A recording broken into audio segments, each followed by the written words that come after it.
bi mu jëlee turu yàlla ba ñoo tuddee Rahim. When the holder of inner vision undertakes the study of the divine name Ar-Rahîm, he pays particular attention to the behavior of the soul at its origin, as well as the divine organization that presides over the beginning of pregnancy. This exploration leads him to wonder whether the same dynamics that govern the soul in its earliest moments are also at work when it animates the human organism during its earthly existence and during its preparation to transition to the world of the deceased. Even before applying the contemplation of the divine name Ar-Rahîm, that is, before projecting his vision onto the ultimate purpose of the human organism and its soul in his transition to the afterlife, he discovered that the soul undergoes crucial stages within the human body. These stages, marked by very subtle reactions, bear witness to an inner organization that escapes the immediate awareness of the human being. Indeed, although the soul resides within the human and animates them throughout their earthly existence, it simultaneously engages in orchestrating complex realities of which the individual himself is unaware. These realities, which unfold within their very being, remain veiled from ordinary perception. However, if they were to become aware of these hidden mechanisms and how their soul structures and influences their existence, it will become essential for them to adopt a more judicious posture in their interaction with it. Within the framework of Allah's science, whose exceptional reality surpasses human understanding, there exists a multitude of elements in this divine organization. You may think you grasp its meaning by convincing yourself that you are the driving force of your own existence. Yet, although you may believe you have full control over it, if you were left entirely to your own devices, you would be incapable of progressing on your own.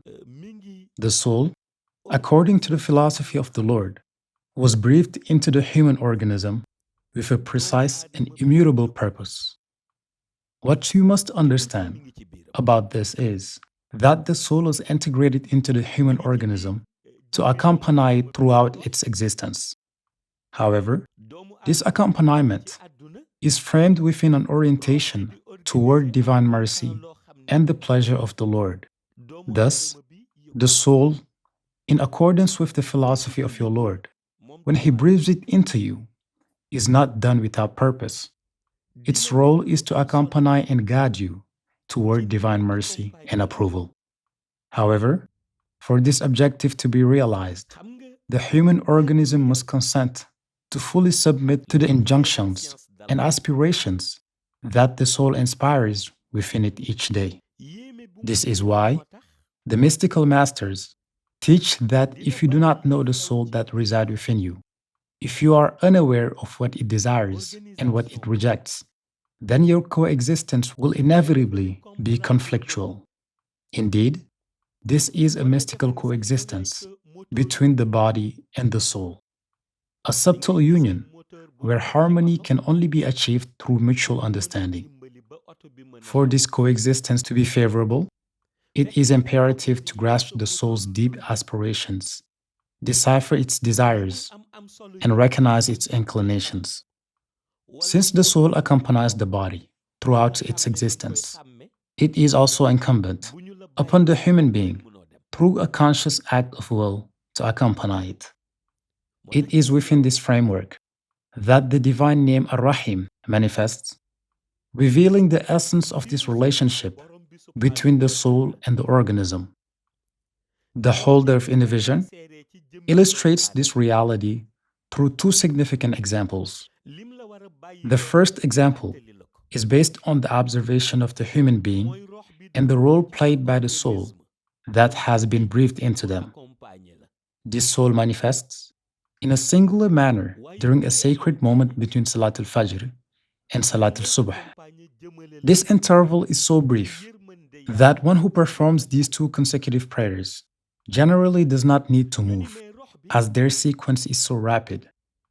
However, although this duration is short, within the perceptible temporal framework, it holds immense importance in the mystical organization of the human being. At this precise moment, a spiritual phenomenon of great significance occurs. The soul addresses the organism that hosted it and invites it to join in its invocation and quest for light. When one reflects on the time of Fajr, which spans between the appearance of dawn and Salât al-Subh, it becomes clear that the soul, despite the brevity of this interval, plays a fundamental role. At this precise moment, it turns toward the organism, addresses it, and in a profound act of intercession, implores its Lord on its behalf. It becomes evident that the soul supplicates Allah for the well-being of the organism that hosts it, acting as a spiritual mediator between the human and their creator. In this secret supplication, the soul invokes two of the 99 divine names.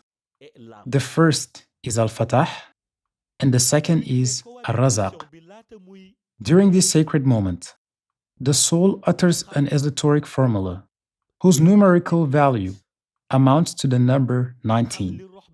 It repeats the divine name Ya Fattâh 19 times, and in this mystical repetition, it addresses its Lord with a solemn request in these words: I implore, by the power of your name Al-Fattâh, that you aid this organism until you open for it the path to light.